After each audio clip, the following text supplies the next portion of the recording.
Please do introduce yourself. Yes ma'am, मेरा नाम शुभम कुमार शाह है। मैंने 2017 में कल्याणी गवर्नमेंट इंजीनियरिंग कॉलेज से मैंने कंप्यूटर साइंस में बीटेक किया है। उसके बाद मैं 2017 से ही टाटा कंसल्टेंसी सर्विसेज में मैं as a system engineer job कर रहा हूँ और मेरा ऑप्शनल सोशियोलॉजी है। और मेरा हॉबी मुझे क्रिकेट खेलना और गाने सुनना मुझे पसंद है। Okay. पोस्ट प्रेफरेंसेस क्या है आपकी? मेरा first preference ma'am Bihar administrative services, second Bihar educational services. Education को आपने पुलिस सेवा से ऊपर रखा है, कोई विशेष कारण? यस मैम, एक्चुअली मुझे कलर ब्लाइंडनेस का इशू है, तो मुझे जैसे पता चला कि अगर आप बिहार पुलिस सेवा में जाना चाहते हैं तो आपको कलर ब्लाइंडनेस का इशू नहीं रहना चाहिए। ओके। अभी रिसेंटली किस जगह पर एशिया के सबसे लंबे नेशनल हाई स्पीड ट्रैक का उद्घाटन किया गया है? आपको पता है कहाँ पे हुआ है भारत में? Sorry ma'am. ओके। भारत का नया संसद भवन बन रहा है, आपको पता होगा इसके बारे में? Yes ma'am. काफी विरोध हो रहा है इसका। अपोजिशन पार्टी बोल रही है इतना पैसा खर्च करने की क्या जरूरत है। तो आप बताएंगे कि किस परियोजना के तहत इस भवन का निर्माण करवाया जा रहा है? यस मैम, एक्चुअली जो इंडियन पार्लियामेंट है वो काफ़ी कंजेस्टेड हो गया है और मेंबर ऑफ पार्लियामेंट मतलब जो भी मिनिस्ट्रीज है उनको ज़्यादा स्पेस वगैरह नहीं मिल रहा है, तो इसीलिए उसको जो जो भी स्पेस वगैरह है उसको बढ़ाया जा रहा है और नया पार्लियामेंट्स बनाया जा रहा है। मैं पूछ रही हूँ कि किस परियोजना के तहत इस संसद भवन का निर्माण करवाया जा रहा है, एक परियोजना है। सॉरी मैम, मैं नाम रिकॉल नहीं कर पा रहा। सेंट्रल विस्टा के बारे में सुना है आपने? Yes yes ma'am, yes ma'am, thank you ma'am. या central vista project, yes. Okay. क्या टारगेट रखा गया है, कब तक इस संसद भवन को कंप्लीट कर दिया जाएगा? 2022 तक का टारगेट है मैम। ओके। और किसको कॉन्ट्रैक्ट दिया गया है इसको कंप्लीट करने के लिए, आप बताएंगे? एक सेंट्रल विस्टा प्रोजेक्ट एक पार्ट को टाटा का एक प्रोजेक्ट मिला हुआ है और एक दूसरे पार्ट का project yes yes, Tata project limited को ही इसका कॉन्ट्रैक्ट दिया गया है। भारत में अभी कितने यूनियन टेरिटरीज और कितने स्टेट्स हैं? अभी स्टेट मैम 28 स्टेट्स है और यूनियन टेरिटरीज 8 है मैम। Okay, very good.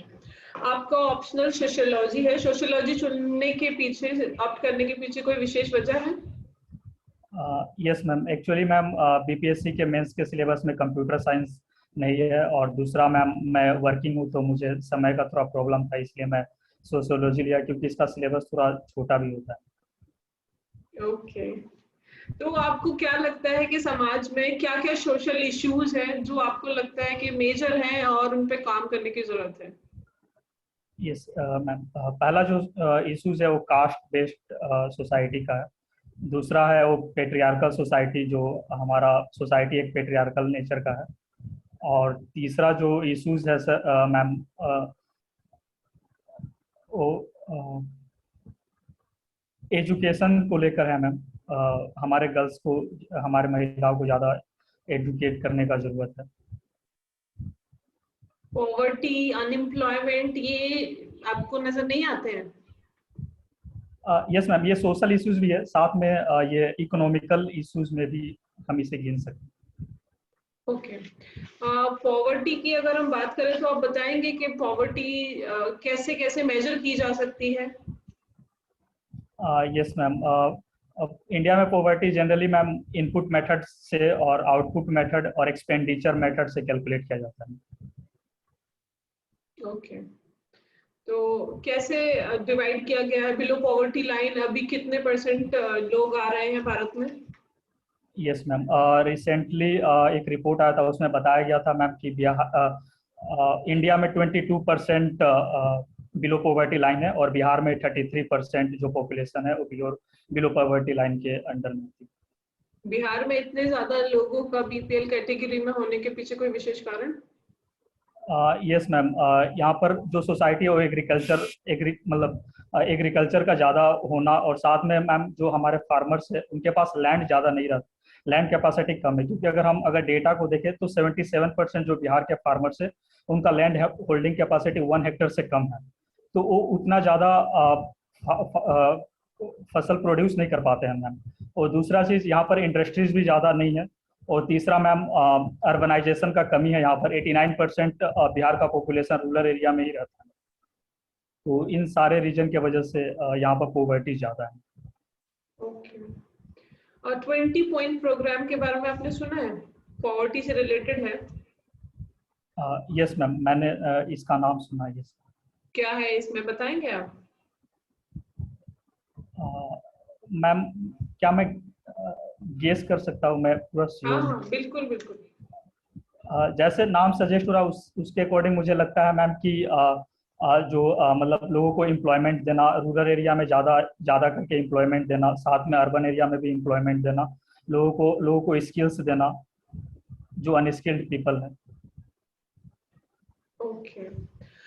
ध्यान से सुनिए, एक सिचुएशन है, आपको एसडीएम बना दिया जाता है, ठीक है, एक जिले का। अब वहां पे काफी स्कूल्स हैं, तो एक सरकारी स्कूल से ऐसी न्यूज आपको मिलती है अपने सबॉर्डिनेट्स के थ्रू दैट वहां पे एक बच्ची के साथ सेक्सुअल असॉल्ट हुआ है, एक टीचर ने ऐसा किया है। और जब ये बात जो बच्ची है उसके परिजनों को पता चलती है, गांव के लोगों को पता चलती है, तो वो सारे लोग स्कूल को चारों तरफ से घेर लेते हैं। वो टीचर वहां से भाग गया है, ठीक है। आप मौके पे पहुंचते हैं तो वहां पे पथराव हो रहा है। ग्रामीण जन है, उन्होंने प्रिंसिपल को पकड़ लिया है और वो उसको मारने पे एकदम उतारू है, ठीक है। जो टीचर ने ये कृत्य किया है वो वहां पे अभी नहीं है, वो वहां से एस्केप कर गया है। और आप पे भी बहुत प्रेशर बनाया जा रहा है, पथराव हो रहा है, परिजन बहुत क्रोध में है और जो ग्रामीण है वो भी। तो अब ऐसी स्थिति में आप क्या करेंगे? वो कह रहे हैं कि उस टीचर को हमारे सामने लाओ, तभी आपको वहां से जाने देंगे। यस मैम, सबसे पहले मैं पुलिस फोर्स के साथ मैं उस एरिया में जाऊंगा। और जैसे आपने बताया कि प्रिंसिपल को पकड़ा गया है और उन्हें मारा जा रहा है, तो सबसे मैं प्रिंसिपल को बचाऊंगा, क्योंकि लाइफ ज़्यादा इंपॉर्टेंट है। अगर उनको नहीं सेव किया जाता, हो सकता है उनको मॉब लिंचिंग भी कर दिया जाए। तो मैं सबसे पहले उनको बचाऊंगा। उसके बाद मैं ग्रामीण लोगों को समझाने की कोशिश करूंगा कि आप लोगों को कानून को अपने हाथ में मत लीजिए, बल्कि जो भी प्रॉब्लम है आप बताइए, एफआईआर दर्ज करवाइए, हम आपको पूरा सहायता करेंगे। और साथ में मैं जो शिक्षक जो इन्होंने ये गलत काम किया है, मैं उनके घर पर मैं पुलिस भिजवाऊंगा। और उनके फैमिली का जो स्टेटमेंट वगैरह लेने की कोशिश करूंगा कि वो कहाँ कहाँ जा सकते हैं। ओके। आपको लगता है ऐसा करने से सिचुएशन हैंडल हो जाएगी? मुझे लगता है कि अगर मैं लोगों को अगर ज़्यादा समझा पाऊँ और बता पाऊँ, और अगर लोग पुलिस फोर्स को देखेंगे तो शायद वो थोड़ा नॉर्मल भी हो सकते हैं, सिचुएशन थोड़ा हैंडल भी हो सकता है। ओके। बिहार में अर्बनाइजेशन काफी कम है, it is just 11% as compare to the other state, ठीक है। तो आपको क्या लगता है कि सरकार के आप कुछ स्कीम्स मुझे बताइए जो अर्बनाइजेशन के लिए चलाए जा रहे हो, और अर्बनाइजेशन को कैसे वहां बढ़ाया जा सकता है? यस मैम, पहला तो sir ma'am, government of India का एक स्मार्ट सिटी मिशन है। तो वो जो जो मतलब सिटीज मिशन है, जो जो सिटी एरिया है वहाँ पर उसको स्मार्ट और इंफ्रास्ट्रक्चर को अच्छा करने के लिए ये स्कीम लाया गया था। और दूसरा मैम, जैसे गवर्नमेंट ऑफ इंडिया का ये है सिटी जो अर्बन एरिया का डेफिनेशन है कि जहाँ का पॉपुलेशन 5000 है, प्लस 5000 से मोर, और प्लस जहाँ पर 75% मेन नॉन एग्रीकल्चर एक्टिविटीज में इन्वॉल्व है, तो वो सिटी एरिया में उसको कैलकुलेट किया जाएगा। मगर बिहार में देखा जाए तो मैम, बिहार का जो इकोनॉमी है वो एग्रीकल्चर इकोनॉमी है, और मैक्सिमम 77% या अराउंड 80% यहाँ के जो मतलब पॉपुलेशन है वो एग्रीकल्चर में ही इन्वॉल्व है। तो इस वजह से मैम यहाँ पर उतना ज़्यादा सिटी यहाँ पर बन नहीं पा रहा है। बट गवर्नमेंट ट्राई कर रही है कि जो रूरल एरिया है वहाँ पर भी बेहतर फैसिलिटीज़ वगैरह दिया जाए। वहाँ पर गवर्नमेंट स्कूल्स वगैरह, कॉलेजेस वगैरह भी बना रही है। ओके, ठीक है Shubham ji. Deepak sir please continue कीजिए। Thank you. शुभम जी, आपका ग्रेजुएशन आपने किया कंप्यूटर साइंस एंड इंजीनियरिंग में, ऑप्शनल है आपका सोशियोलॉजी, और हॉबीज हैं आपकी लिसनिंग म्यूजिक। यस सर, इसके अलावा तो मुझे क्रिकेट खेलना भी पसंद है। क्रिकेट खेलना भी पसंद है। तो म्यूजिक किस समय सुनते हैं आप? म्यूजिक मैम, रात को मैं जब सोने जाता हूँ उसके पहले मैं थोड़ी देर म्यूजिक सुनता हूँ। किस तरह का म्यूजिक सुनना पसंद करते हैं? मुझे बॉलीवुड हिंदी गाने मुझे ज़्यादा पसंद है। तो कौन से गीतकार के गाने आप ज़्यादा सुनते हैं? मुझे पुराने गीतकार में सर मुझे किशोर कुमार जी के गाने मुझे पसंद है, और अभी नए गीतकार में अरिजीत सिंह का गाना, अरिजीत सिंह के गाने मुझे ज़्यादा पसंद है। चाइल्ड अब्यूज जो है, चाइल्ड लेबर के फॉर्म में, उसको आप बिहार के परिप्रेक्ष्य में कितना सीवियर समझते हैं? यस सर, यहाँ बिहार में काफ़ी ज़्यादा ही सीवियर है, इसलिए क्योंकि यहाँ पर पॉवर्टी बहुत ज़्यादा है सर। तो पॉवर्टी होने की वजह से लोग अपने बच्चे को एक अच्छी शिक्षा वगैरह नहीं दे पाते। तो शिक्षा के कमी की वजह से वो लोग उन्हें कमाने के लिए गांव में या दूसरे सिटी में भेज देते हैं। तो गवर्नमेंट भी अपने तरफ से ये काम कर रही है, ये चाइल्ड लेबर है उसको कम करने के लिए गवर्नमेंट फ्री में स्कूली बच्चों को शिक्षा दे रही है। साथ में एक हेल्पलाइन नंबर जो कि 1098 है, अगर किसी को लगता है कि यहाँ पर कोई चाइल्ड वगैरह काम कर रहा है तो कंप्लेन रेज कर सकती है, तो गवर्नमेंट उन बच्चों को वहाँ से मुक्त कराती है। अभी ह्यूमन ट्रैफिकिंग एक बहुत ही ज्यादा चर्चा में रहा है रिसेंटली, पिछले खासकर in the wake of covid pandemic. उसमें एक मेजर चंक जो है, जो ट्रैफिकिंग हो रही है, उसमें एक मेजर चंक जो है चाइल्ड लेबर्स का भी है। तो क्यों चाइल्ड लेबर इतना प्रेफरेंशियल है? ये चाइल्ड लेबर की समस्या इतनी एक्यूट क्यों है? मतलब आप क्या समझते हैं, ऐसा क्यों है? यस सर, मुझे लगता है कि पॉवर्टी ही ज़्यादा, पॉवर्टी के वजह से ही चाइल्ड लेबर का समस्या ज़्यादा है, क्योंकि एक तो बच्चे पैसे के लिए कहीं भी काम कर लेते हैं, उन्हें लगता है कि पैसा ज़्यादा इम्पोर्टेंट है घर को चलाने के लिए। तो वो लोग किसी भी दुकान में या किसी भी छोटे कल कारखानों में काम करते हैं। आपको ऐसा नहीं लगता है कि चाइल्ड एज ए लेबर बहुत ही चीप सोर्स होता है, जहां एक एडल्ट 10 रुपए में काम करेगा, चाइल्ड 5 में ही तैयार हो जाएगा काम करने के लिए, और उसका एक्सप्लॉयटेशन थोड़ा इजी होता है इस पद्धति से? Yes yes sir, yes sir. Sociology में आपने क्या पढ़ा है? आपका ऑप्शनल है सोशियोलॉजी, उसमें आपने क्या? सोशियोलॉजी आपका ऑप्शनल है, उसमें आपने क्या पढ़ा है? यस सर, सोशियोलॉजी में हम लोग क्या है? What is subject is of? Yes sir, sociology में हम लोग सोसाइटी का जो साइंस है उसके बारे में पढ़ते हैं। सोसाइटी में जो भी प्रॉब्लम है, सोसाइटी कैसे रिवॉल्व करता है, ये सब, और सोसाइटी में जो भी लोग इंटरेक्ट करते हैं तो कैसे इंटरेक्ट करते हैं, ये सब हम लोग पढ़ते हैं। कुछ इसमें थिंकर्स भी होंगे सोशियोलॉजी में? Yes sir. कौन से ऐसे थिंकर्स हैं जो आपको सबसे ज्यादा प्रभावित करते हैं? यस सर, अगर मैं इंडियन थिंकर के बारे में बोलूँ तो मुझे जीएस पूरे और उसके अलावा मुझे एमएन श्रीनिवास काफ़ी अच्छे लगते हैं। और वेस्टर्न थिंकर के बारे अगर देखा जाए तो मुझे मैक्स वेबर का कॉन्सेप्ट ज़्यादा अच्छा लगता है। मैक्स वेबर का कौन सा थॉट है जो आपको सबसे ज़्यादा इम्प्रेस करता है? मैक्स वेबर का जो ब्यूरोक्रेसी का कॉन्सेप्ट है वो मुझे ज़्यादा अच्छा लगता है, क्योंकि आज के डेट में जितने भी गवर्नमेंट ऑर्गेनाइजेशंस और प्राइवेट ऑर्गेनाइजेशंस है वो लोग ब्यूरोक्रेसी को ही फॉलो करते हैं।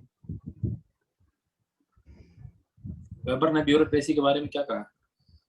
यस सर, वेबर ने ब्यूरोक्रेसी के बारे में ये कहा है कि ब्यूरोक्रेसी के वजह से हम सोसाइटी में एक चेंजेस ला सकते हैं, और ब्यूरोक्रेसी काफ़ी हेल्प करता है सोसाइटी में चेंजेस लाने के लिए। ये एक तरह का पिरामिडल मगर अगर ब्यूरोक्रेसी का कैरेक्टरिस्टिक्स देखें तो ये एक पिरामिडल है। इसमें एक डिवीजन ऑफ लेबर भी मिलता है, क्योंकि जो लेबर है इस लेबर को डिवाइड किया जाता है ब्यूरोक्रेसी के तहत।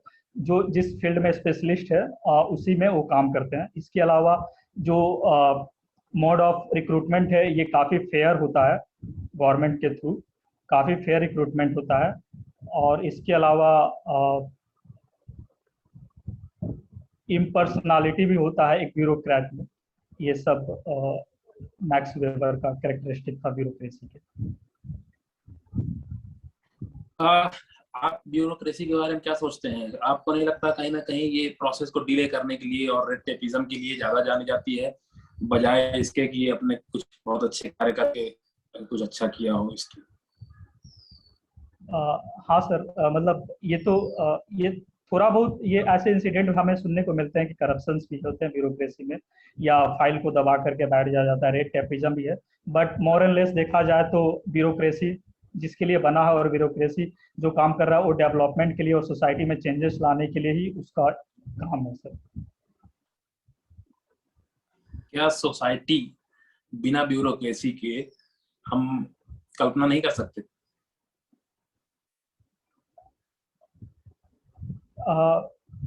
ये थोड़ा सर मतलब मुझे लगता है ये थोड़ा डिफिकल्ट हो जाएगा, क्योंकि ब्यूरोक्रेसी एक बहुत सिस्टमेटिक अप्रोच है सर। तो वो इसे बहुत सिस्टमेटिक तरीके से बनाया गया है, तो ये काफ़ी इजीली हैंडल भी हो जाता है, कोई प्रॉब्लम नहीं होता। और अगर बिना ब्यूरोक्रेसी के अगर हम देखें सोसाइटी को तो थोड़ा प्रॉब्लम हो सकता है। अभी असम और मिजोरम के बीच में जो कॉन्फ्लिक्ट है उसके बारे में कुछ सुना होगा आपने? Yes sir. तो मिजोरम के चीफ मिनिस्टर कौन हैं? यस सर, सॉरी सर मैं उनका नाम रिकॉल नहीं कर पाया। असम के चीफ मिनिस्टर कौन है? श्री हेमंता शर्मा जी। तो यदि आपको असम की तरफ से, असम गवर्नमेंट की तरफ से एज ए एडमिनिस्ट्रेटिव ऑफिसर अगर आपको नियुक्त किया जाता और आपसे कहा जाता कि आप असम के पक्ष से जाइए और वहां पर जो हुआ उस घटना को अंजाम दीजिए, तो आपका स्टैंड क्या होता? आप कैसे टैकल करते इस सिचुएशन को? यस सर, मैं उस एरिया में जाता और मैं पुलिस फोर्स के साथ जाता और मैं सबसे पहले मैं वहाँ के लोगों के मतलब जो प्रॉब्लम है वो जानने की कोशिश करता कि ये जो इश्यूज है, जो बॉर्डर इश्यूज है, ये क्यों चल रही है, या लोगों के बीच में जो प्रॉब्लम है ये किस वजह से ये प्रॉब्लम हो रही है। मैं लोगों को समझाने का भी कोशिश करता कि हम लोग एक ही कंट्री के लोग हैं। तो अगर एक दूसरे पर हमला करते हैं तो इससे हमारा गलत मैसेज जाएगा एक दूसरे कंट्री पे, वर्ल्ड में गलत मैसेज आएगा, और जो हमारे जो कॉम्पिटिटर कंट्री है वो हमारे जो रिलेशन को और भी खराब कर सकती है sir.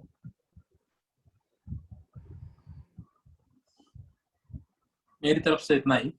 Over to Kunal sir.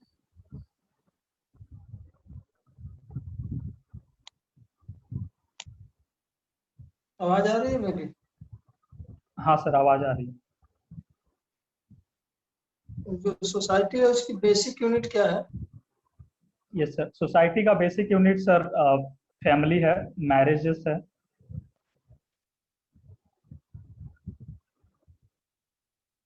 Marriage institutions जो है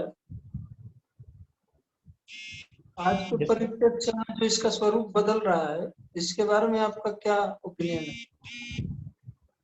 यस सर, हमारा सोसाइटी अब धीरे धीरे थोड़ा वेस्टर्नाइजेशन की तरफ जा रही है। तो मैरिज कल्चर में भी थोड़ा हम लोग बदलाव देखने को मिल रहा है, जैसे कि recently supreme court of India ने भी सेक्शन 377 जो लेस्बियन गे सेक्स को डिक्रिमिनलाइज करता है, ये सब हमें देखने को मिल रही है। साथ में जो और भी जो वेस्टर्न जैसे मैरिजेज, जैसे लव मैरिज है, या ये सब भी ज़्यादा देखने को मिल रहा है। तो ये बेसिकली सर वेस्टर्नाइजेशन के वजह से हम लोग ये सब ज़्यादा चीज़ें देखने को देख पा रहे हैं, खासकर अर्बन एरिया में। बट अगर हम रूरल एरिया को देखें, रूरल इंडिया में, तो आज भी जो मैरिजेस है वो काफ़ी हद तक सर मतलब जो पहले होते आ रही है वैसे ही चलते आ रहे हैं।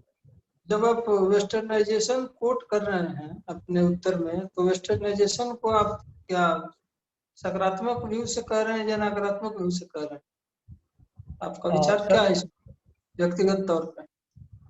एक्चुअली सर वेस्टर्नाइजेशन सकारात्मक ही है सर, क्योंकि वेस्टर्नाइजेशन के वजह से ही हमारे सोसाइटी में काफ़ी सारा चेंजेस भी आया है। जैसे सती प्रथा हुआ, विडो री मैरिज हुआ, जिसे सती प्रथा जिसे राजा राम मोहन राय ने लॉर्ड विलियम वेंटिक के मदद से इसे खत्म किया था। विडो री मैरिज जो हमारे सोसाइटी में काफ़ी अलाउ नहीं था, उसे ईश्वर चंद्र विद्यासागर ने ब्रिटिश गवर्नमेंट के साथ मिलकर के इसे खत्म किया। तो ये वेस्टर्न ही कॉन्सेप्ट है और इससे हमारा सोसाइटी में काफ़ी बदलाव भी ला रहा है। ये सब तो जो मुझे वर्तमान में आप कोट कर रहे थे कि जो चेंजेज आ रहे हैं, ये आपके हिसाब से तर्क संगत है और सही है, वैज्ञानिक है?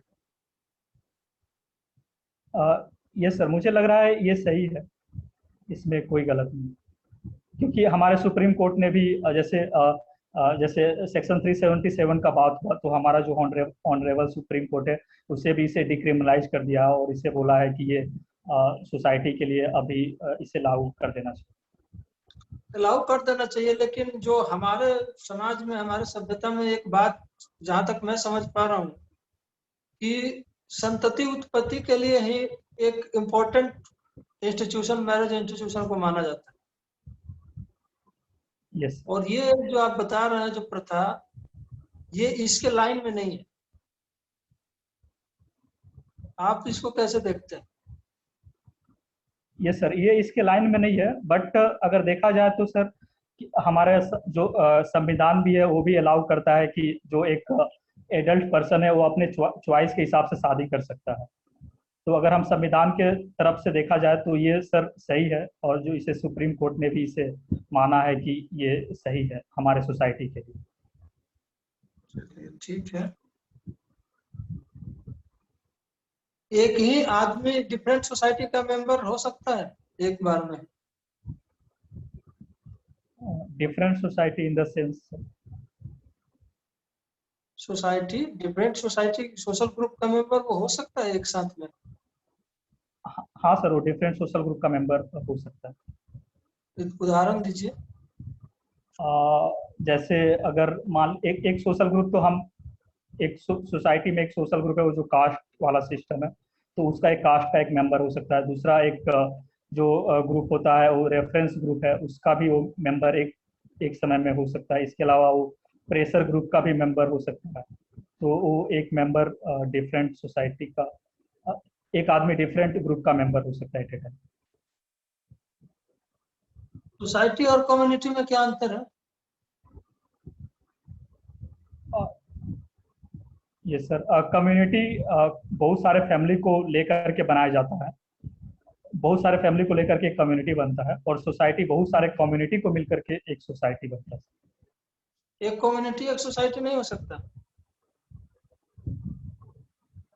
मतलब एक कम्युनिटी एक सोसाइटी भी हो सकता है सर, एक या एक से ज्यादा कम्युनिटी को मिला करके हम लोग सोसाइटी बनता है।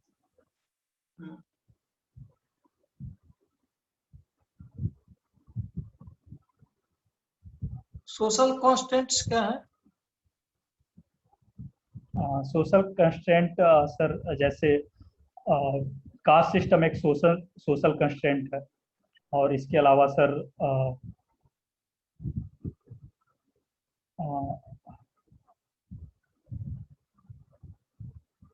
सॉरी सर मैं रिकॉल नहीं कर।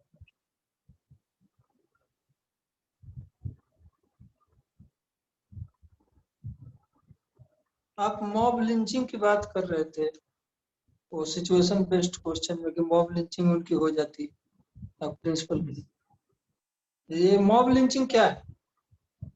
ये सर जब बहुत सारे आदमी एक बार में कानून अपने हाथ में ले ले और किसी एक पार्टिकुलर आदमी का उस पे मारने पर उतारू हो जाए, तो उसे मॉब लिंचिंग कहते हैं सर। इसका चलन बढ़ रहा है या घट रहा है? अगर जो मॉडर्नाइजेशन हो रहा है पूरे विश्व का, इंडिया का भी साथ में, तो इस सिनेरियो में अगर इसको देखा जाए तो ये घट रहा है या बढ़ रहा है? ये थोड़ा बढ़ रहा है सर। क्यों बढ़ रहा है? जब मॉडर्नाइजेशन हो रहा है तो इस तरह के विचार से लोगों को और दूर होना चाहिए। ये सर ये सही बात है कि हमें ये सब विचारों से दूर होना चाहिए, मगर सोसाइटी में मुझे लगता है सोसाइटी में लैक ऑफ अवेयरनेस और उन्हें जुडिशरी पे जो भरोसा नहीं रहता है, उस वजह से वो लोग ऐसे कानून अपने हाथ में लेते हैं। प्लस जो भी हम लोग ये भी देखते हैं कि जो जुडिशरी में बहुत सारे केसेस बहुत सालों तक पेंडिंग रहते हैं, एक एक जजमेंट आने में बहुत समय तक लग जाता है। तो इस वजह से भी लोग कानून अपने हाथ में लेते हैं, मेरा ऐसा मत है सर। आपका हॉबी म्यूजिक सुनना है? यस सर, और क्रिकेट खेलना मेरा। क्रिकेट खेलना, क्रिकेट भी आपका हॉबी है? Yes sir. अभी कोई खिलाड़ी जो है विदेश का बोला है कि बीसीसीआई की तरफ से उनको ऊपर दबाव बना जा रहा है कि आप कश्मीर प्रीमियर लीग में ना करें। यस सर, कौन वो हाँ, सॉरी सर, या वो साउथ अफ्रीका के एक पूर्व बैट्समैन हर्षल गिब्स है सर। उनके इस विचार से आप कहाँ तक सहमत है? जो कहना चाह रहे हैं, उनका जो मैसेज है? मुझे लगता है ये उनका पर्सनल मैसेज, पर्सनल ओपिनियन हो सकता है, या अगर वो इशू फेस के, बट मोर और लेस देखा जाए तो सर ऐसा कोई एलिगेशंस बीसीसीआई पर आज तक लगा नहीं है। अगर दूसरे फॉरेन प्लेयर्स भी ऐसा एलिगेशंस वगैरह नहीं लगा है, तो अगर ऐसा एलिगेशंस लग रहा है तो उसको सर जांच करनी चाहिए, मुझे लगता है। उन्होंने क्या कहा है, क्या एलिगेशन? हाँ सर, उनका एलिगेशन था कि बीसीसीआई की तरफ से जो कश्मीर प्रीमियम लीग है उनको अनुमति नहीं दिया जा रहा है खेलने के लिए। नहीं, अनुमति बीसीसीआई की जरूरत भी कहाँ है उसमें अनुमति? वो कश्मीर प्रीमियर लीग खेलेंगे, पाकिस्तान उसको आयोजित कर रहा है, तो वो तो आईसीसी का इन्वॉल्वमेंट उसमें होगा और पाकिस्तान क्रिकेट कंट्रोल बोर्ड का होगा और इंडिविजुअल का होगा। तो बीसीसीआई किस प्रकार से उसको नहीं खेलने दे रहा है? क्या उनका कहना था इसमें? आप पूरे प्रकरण से वाकिफ हैं, इसके बारे में आपको जानकारी है या नहीं है? पूरा तो मुझे नहीं मालूम सर, मुझे जस्ट थोड़ा सा इसके बारे में नहीं। हाँ, उन्होंने ये बोला है कि बीसीसीआई बोल रहा है कि अगर आप उसमें खेलेंगे तो फिर आपको इंडिया में आपका किसी भी खेल एक्टिविटी से आना बैन हो जाएगा, आपको नहीं आने दिया जाएगा इंडिया। उनका ये कहना है। अब इस पर आपका क्या विचार है? अगर इस तरह की सच में घटना है तो ये क्या है, इसके बारे में आप क्या कहेंगे? ये सर मुझे लगता है कि अगर वो ऐसा बोल रहे हैं, वो काफ़ी रेस्पेक्टेड प्लेयर भी हैं, तो उनका इसके बारे में जांच भी करना चाहिए। मुझे लगता है आईसीसी की तरफ से ये जांच करना चाहिए कि अगर बीसीसीआई पे जो एलिगेशन लगा रहा है तो वो शायद आईसीसी फ्री एंड फेयर जांच कर सकती है। और बीसीसीआई को क्या प्रॉब्लम हो सकती है अगर वो कश्मीर लीग में खेलते हैं, कश्मीर प्रीमियर लीग में, तो क्या प्रॉब्लम हो सकती है? बीसीसीआई क्यों बोलेगा? बाकी कहीं पर तो बोलता नहीं है, क्यों बोल रहा है? ये सर अभी तक ये बीसीसीआई ने भी, जहां तक मुझे पता है सर, बीसीसीआई ने भी अभी कोई कमेंट नहीं दिया है इस एलिगेशन पर, उन्होंने अभी तक कुछ बोला नहीं है। बट अगर अगर जैसे हर्षल गिब्स अगर ऐसे बोलते हैं कि बीसीसीआई ने ऐसा कमेंट दिया है, तो मुझे लगता है कि ये गलत है। किसी दूसरे क्रिकेट बोर्ड के इंटरनल मैटर पर हस्तक्षेप नहीं करना चाहिए। तो कश्मीर इंटरनल मामला है पाकिस्तान? मुझे लगता नहीं सर, मतलब जो पीओके वाला जो ये है वो तो इंडिया का ही पार्ट है सर। जो पाकिस्तान ऑक्यूपाइड कश्मीर जो है वो इंडिया का ही पार्ट है। बट जो अगर जो कश्मीर प्रीमियम लीग हो रहा है तो उसके जो भी अगर कोई ऐसा विवादास्पद एरिया है तो उसमें वो क्रिकेट प्रीमियर लीग ऑर्गेनाइज कर रहे हैं और उसके लिए अगर इंडिया अपनी बात रख रहा है, तो फिर इसमें गलत कैसे आप मान रहे हैं कि बीसीसीआई गलत है, आईसीसी को जांच करना चाहिए? एक्चुअली सर मैं गलत नहीं मानता, बट मुझे लगता है कि अगर फ्री एंड फेयर अगर इसमें जजमेंट आ जाए आईसीसी की तरफ से, ज़्यादा अच्छा होगा।